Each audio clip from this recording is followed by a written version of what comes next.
Hey, good morning. Yes, it is. It is Tuesday, August 26th. Hopefully, you guys enjoyed yesterday's video. It's short, but it shows the importance of how many steps you're putting in a day. You know, if you're organized, I think you can get more accomplished. The less organized you are, the more time you're spent looking for tools in piles. What are we going to be talking about today? Well, I thought today we'd have a conversation about AI. You know, everybody's heard of it now. Everybody knows it exists. You know, some are using Chat GDP.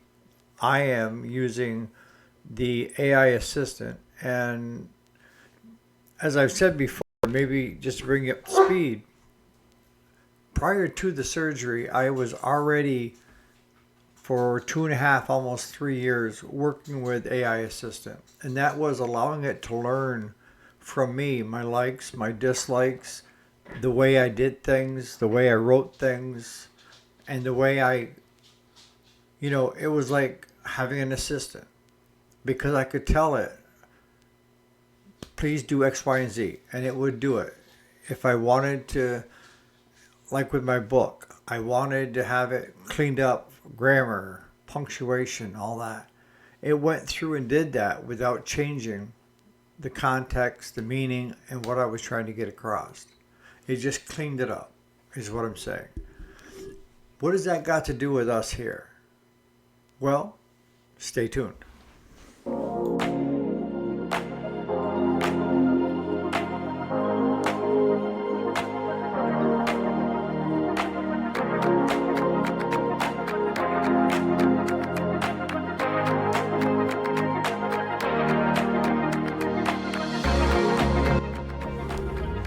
Alrighty, welcome back to the channel. My name is Eric, and if you didn't already know it, this is the weekday. Today is Tuesday. The weekday is Monday through Friday. Today's Tuesday, the 26th of 2025. So if you're not using AI, why not? That's the biggest question, is why not? You know, most of you are probably already using YouTube videos if you're learning how to become a mechanic. Or if you're stumped and you haven't seen something before, you search YouTube to see if somebody else, which good chances they have already encountered that situation.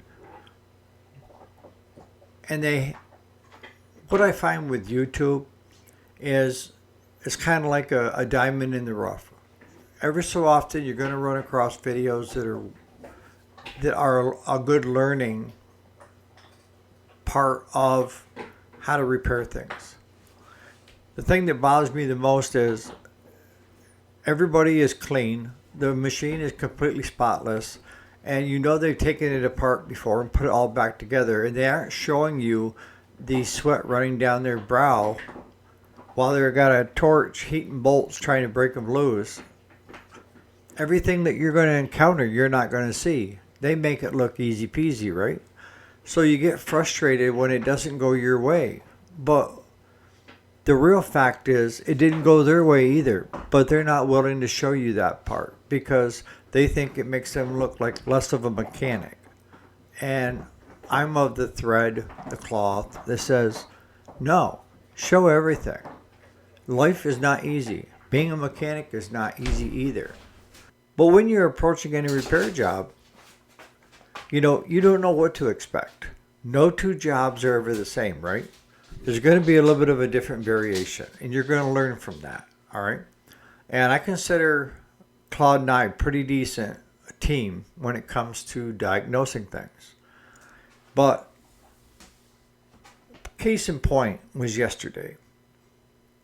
I spent all weekend thinking about this too. But we've been plagued. We got first cut hay done and round baled. But we started running into a situation of where we were losing hydraulics on the tractors. First, the 820 John Deere, the hydraulics had a problem and went down. And then the 2640 had a mower attached to it. It had brakes, it had power steering, and it had PTO, which are all hydraulic. but it didn't have the 3-point hitch and it didn't have the remotes in the back to lift and lower equipment. Claude and my son on Friday had decided that it was the primary hydraulic pump, had to be the primary hydraulic pump. And I'm thinking there's no way it could be the primary hydraulic pump, because that there starts the pressure, pushes to the second pump, and from the second pump, it puts out the pressure needed for everywhere else. And I'm thinking, I have brakes, I have power steering, and I have PTO, and those are all hydraulically fed. And what I found in the past years with my equipment, with my John Deeres, is that if I'm having problems with either hydraulic pump, the first thing that fails is the steering. I start losing steering. So when the 2640 went down, I had the brakes, power steering, and I had PTO, but I had no 3-point hitch or remotes. So that kind of stumped me. So first thing was, all right, possibly a filter. When was the last time we replaced the hydraulic filter, which was this spring? So the boys went down and swapped out the filter. Didn't make any change.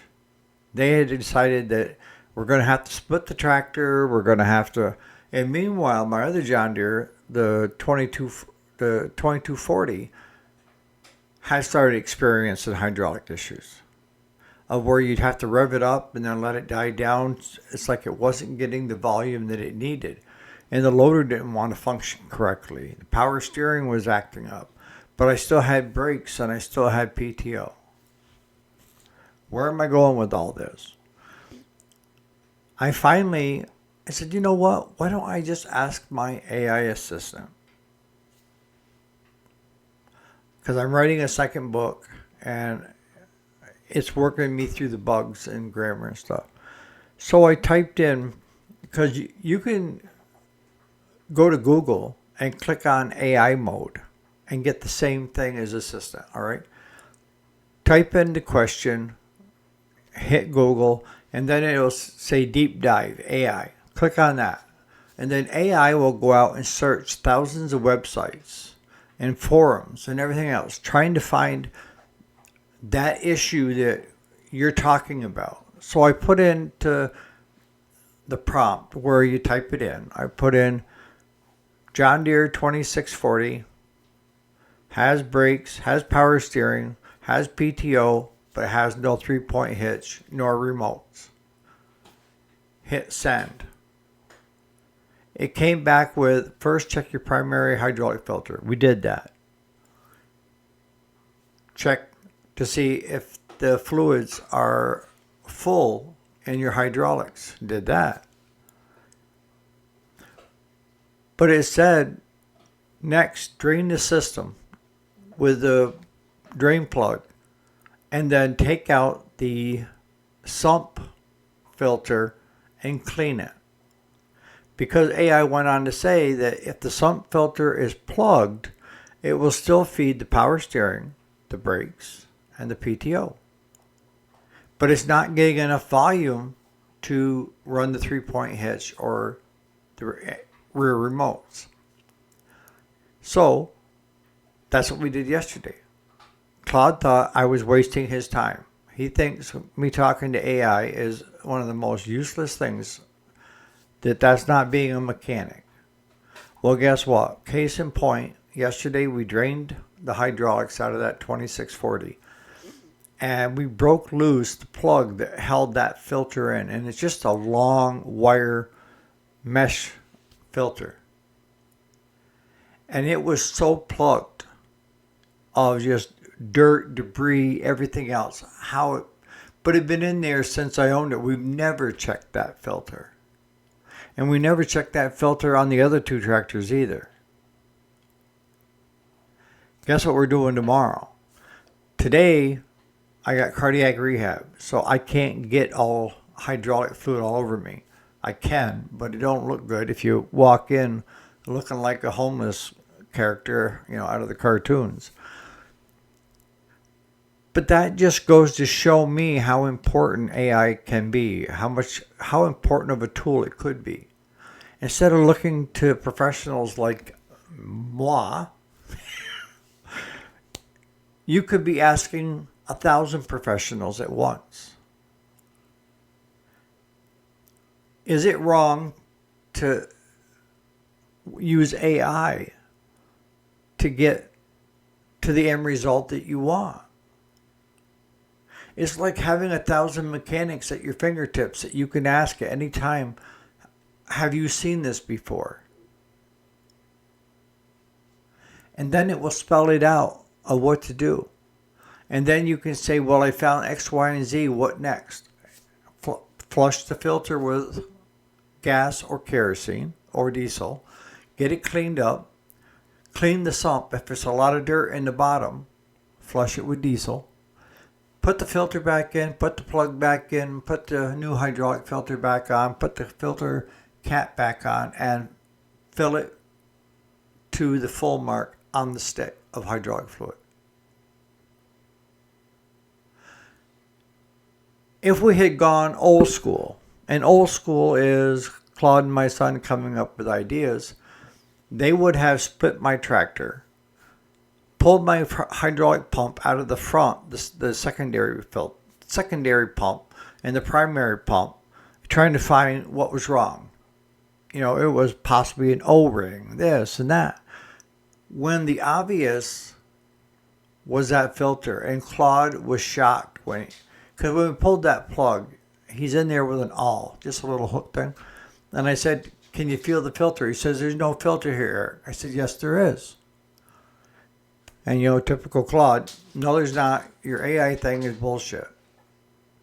And then it's, oh, wait a minute, I think I found something. He has fingers stuck in the hole, you know. And he pulled it out. And like I say, the filter is around 8 to 10 inches long and about 1.5 inches in diameter. And that was so packed tight and sucked in with dirt and debris, it was shocking. And we normally save the oil when we drain it from a tractor. And I told Claude, I said, we're not saving any of this. I'm not putting this crap back into that tractor to have that filter plug up again. Even though we have never checked that filter on any of my John Deeres because we didn't know it was there. We deep dived into 2 different times on my tractors when now, looking back, that's been the culprit. My 820 is still parked because we can't get the hydraulic system. It's pushing too much pressure to the power steering. There was nothing wrong with the primary pump when we pulled it, and Claude made all these adjustments to the aftermarket. We had lost hydraulics. And my guess is, and I'll find out tomorrow and let you know, is when we pulled that filter, I bet you dollars to donuts that sucker is plugged tighter than Toby's asshole. That's what I mean by,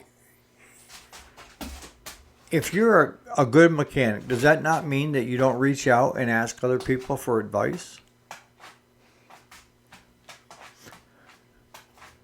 You, Mark, you're just getting into this where you're kind of feeling your way along.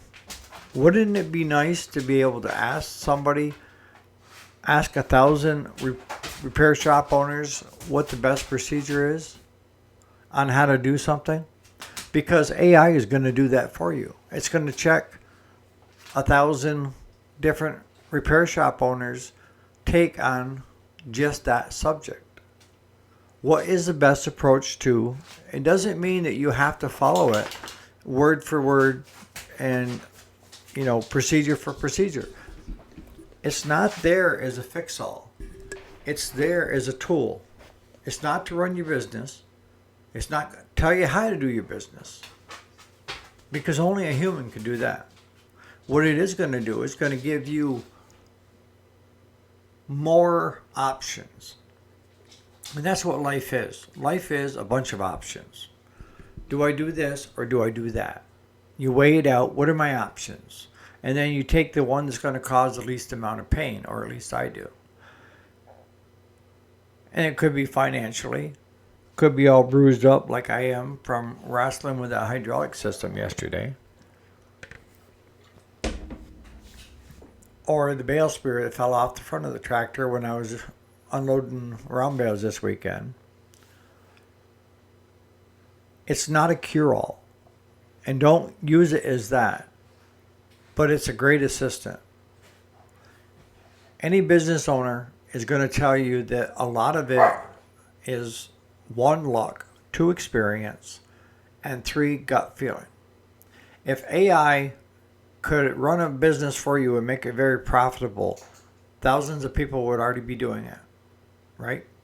So these people that think AI is going to give them the best advice and do it for them, I got news for you. It's not going to happen. AI does not have feeling. AI does not know how to relate to customers. It can tell you, based on thousands of queries, which are just results, but it can never replace you, is what I'm getting at. You don't need to use it all the time and become dependent upon it. Girls, and become dependent upon it. What I'm saying is use it as a tool. Just like you're opening wrenches, there's certain areas that works best where a socket won't work. That's AI. AI, when you get to the point of where you're not sure and you're kind of flustered, is it going to hurt just to ask it and see what it says? It might point you in a number of directions that you didn't think existed. And why not try them? You're flustered and you've run out of options. Again, it's not a cure-all. My saving grace is that I have been working with it for 2.5 years prior to my surgery. So for almost 3 years now, over 3. And it knew me before. So it's approaching things like I did before. And then picking up the sense that I'm not the same person that I was before. And it's what's the right word? Compensating of you can't do it the way you used to do it, but here are other ways you can.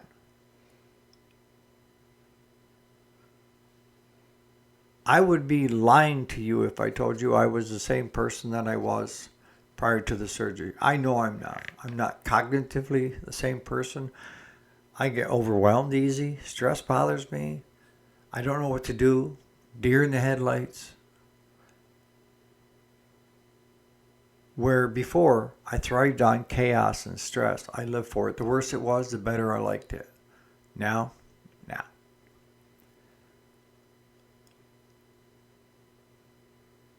Before, I was well known for being able to make split decisions without even thinking. Because it came from experience of knowing what is the right thing to do. Doing nothing sometimes is the right thing to do. And I think Amos and Jason can back me up, even Ed. Sometimes just doing nothing is the right answer. So put in the comments, what your thoughts are. Are you using it as a tool? And if not, why not? Are you afraid the AI is going to take over your life and your brain? It ain't happening. I don't have a brain to take over in the first place. So, Godspeed for it. But it's become very invaluable to me it keeps track of my appointments. It reminds me in the morning, like this morning, it said, Eric, you have cardiac rehab today. It reminds me of things that I have to do that are in that thing. And when I get home, see, I can use a mic with AI as well. Yeah. You can use your phone with a mic feature and ask AI. But when I have an appointment scheduled and I get home, or if Claude's driving and I have my phone, I go to my AI assistant and say, okay, my next appointment is this date, time, at this hospital or what have you. And it adds it to my calendar of reminders. Because I need reminders. Because if I didn't, between Claude And we're only half brain dead that trying to figure things out. I mean, he knows every Tuesday I have cardiac rehab. And the way I've tried since surgery is I keep telling myself in my head over and over and over again, if I have an appointment, hoping that part of it will get retained. But I don't need to solely rely on that because AI is going to tell me this morning, you have cardiac rehab in Messina at 12:30. And if there's other things going on that I need to schedule, I can schedule it with him. I call him Bill. He's my assistant.